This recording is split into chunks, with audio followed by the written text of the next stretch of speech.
I very much appreciate it.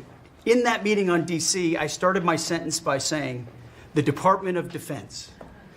To which you said, that just doesn't sound right. So maybe next time we're here, my card will read Department of War. We'll see. But it's not, here's the thing, here's what people miss. It's not just about words. It's about the warrior ethos. It's about what the department is supposed to do. George Washington started the Department of War because he wanted us to win our wars. Our founders didn't want endless foreign entanglements. They didn't want endless contingencies and deployments.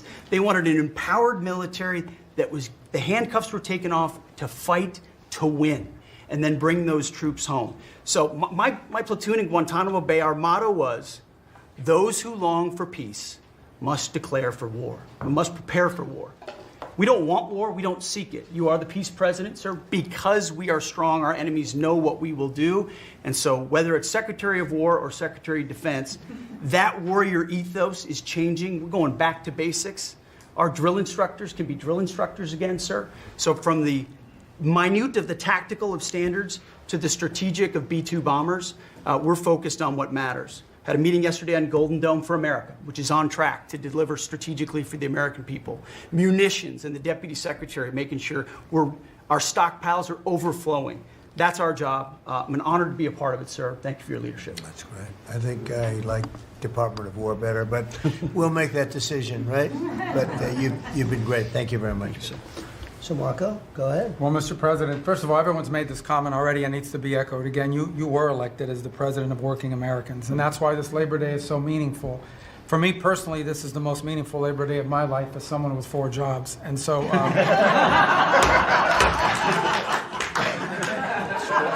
it's true. And, but on the point of, you made it very clear from the outset, even in foreign policy, everything we did has to be pro-American. It has to make America stronger or safer or more prosperous. And there's just a few things I want to touch to because it involves your team under your leadership making it happen. The first is, for the first time in the modern era, we are truly on offense against organized cartels that are pumping poison, killer poison, into our cities. And that's a team effort. It's Christie's team, it's Pete's team, it's Pam's team, and obviously it's under your leadership. And by the way, we're getting incredible economic international cooperation. Countries just in the last week, Ecuador, Paraguay, Guyana, Trinidad, today Argentina, all joining us or trying to be helpful in advancing this. And this just, one thing is we're going to stop drugs from coming in and we're having record seizures, but another thing is to build an international coalition against the scourge on the international stage. The second is mass migration, illegal mass migration, which is dangerous for the country but harmful for American workers. What's happening on the border is essential, but it's not just what's happening on the border. And again, Christy and her team have been essential in this. We have countries all over the world that are actually helping us, whether it's through safe third country agreements, whether through it's stopping the migration flow from coming here in the first place. Incredible international cooperation. You've redefined our border. It's no longer just our physical border. We are doing things ahead of time to prevent this from happening and getting cooperations from countries that we've never seen before. And last, I would say, and Steve touched upon this, who, by the way, is doing a phenomenal job.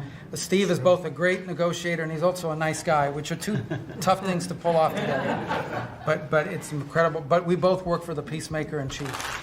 Think about it, how fortunate we are as Americans to have a president who's made peace a priority.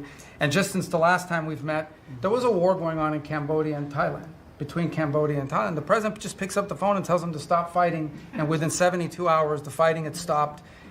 There's no other leader in the world that could have done it. And the fact that you were willing to spend time to do that and to make it happen is, of course, essential. And then the war that didn't happen because of Azerbaijan and Armenia coming here to sign that peace deal, which is historic in so many countries. How many countries said, I think it's never going to happen, it isn't possible. And it occurred, Mr. President, because of your leadership. And then on a point of personal privilege, I wasn't even going to raise it. I haven't even talked to you about this. It's a little controversial, but I think I need to bring it up at this time of year. This thing about people getting married on Saturdays during college football season is a scourge, Mr. President. It's dividing families.